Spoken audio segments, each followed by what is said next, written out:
Why do certain tasks, although challenging and requiring a lot of time and work, feel very enjoyable and satisfying, and then others we dread and we feel exhausted at the end?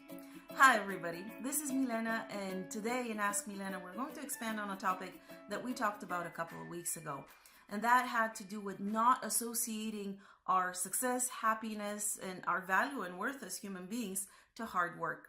I was asked the question why some activities, although they require a lot of our time, focus, and attention, feel very enjoyable to us and come to us easily, and then others, there's a lot of dread and exhaustion and energy expenditure involved. And the question was, is there some resistance, and does that have anything to do with this? And the short answer is yes, absolutely. There is resistance. And what we're going to talk about today is what the resistance is, how to find it, and what we can do about it to ensure that no matter what we're doing, no matter what task we are accomplishing, we're having a good time.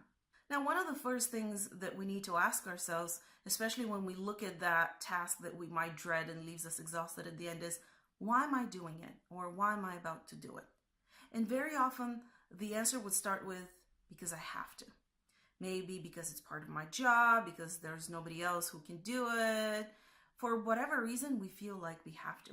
So the first thing that we can do to release that resistance is to own our choice, because there's nothing that we really have to do. We choose to do it or we want to do it. Obviously, the answer for you probably won't be, I want to. This is not something that at this point, at least, you want to do. Then try to say, I choose to do this. Maybe you choose to do it because it's part of your job and you love your job, you love your coworkers, you love almost everything about your job. And this is kind of a small price to pay for you to keep everything else that you love about it.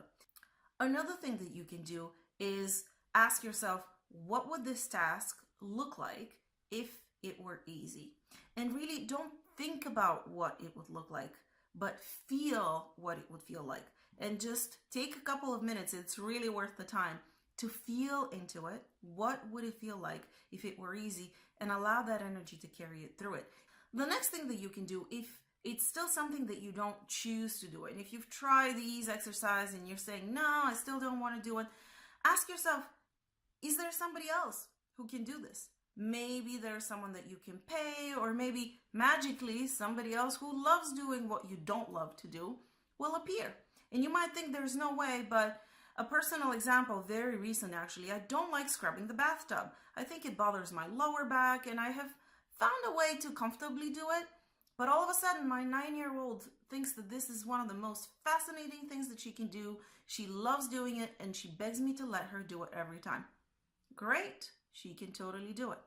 Now, another thing that we can look at is, what does working on this task tell me about me? Because a lot of our resistances and programs and beliefs that are not conscious are hiding within that little sentence. Does it tell me that I'm not good enough, I'm not competent, I'm not tech savvy enough?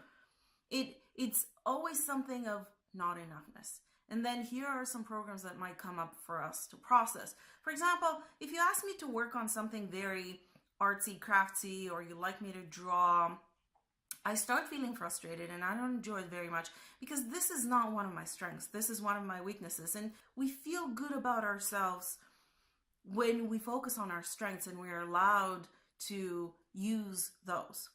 So see if there are any of those things coming up. What does this tell me about me? Is it a huge responsibility? Is there an obligation? What if I mess it up and if I don't do a good job? There are certain things that come up and you can process. And the last thing that you can do is look at that, this is going to be really, really hard. Because very often this is a false presumption. That feeling is based on a false presumption that can be based on how a similar task has felt to you in the past, or a similar past experience that you might not necessarily remember, but it creates that feeling within you. For example, very recently I had to sit down and dig up all of my receipts and do my spreadsheet with all of my expenses for the year before doing the taxes. And I dreaded it and dreaded it and dreaded it and did not want to start. So but I started it, I played some really cool music, I put my cup of coffee next to me, and all of a sudden I got it done in no time, and it wasn't difficult at all. So the last thing that you can do that helps with anything, and it doesn't have to be a task that you dread, is to create the most physically supportive environment, the most positively stimulating environment while doing this task. Prepare before you start doing the task or the errand, whatever it is. What do I mean? Stimulate all of your physical senses very positively.